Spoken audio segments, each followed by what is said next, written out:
เข้าเลยเดินดักจังหวะเดินทำเยอะๆทำเยอะๆทำเยอะๆต่อยได้น้องก้าวต่อยได้ต่อยได้ต่อยได้ต่อยได้ต่อยต่อย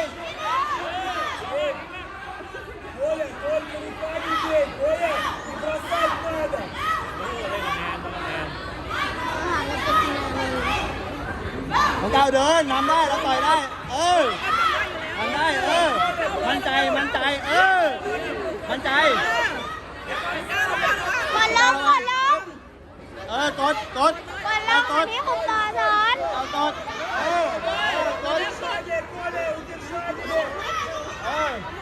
นิดเดียว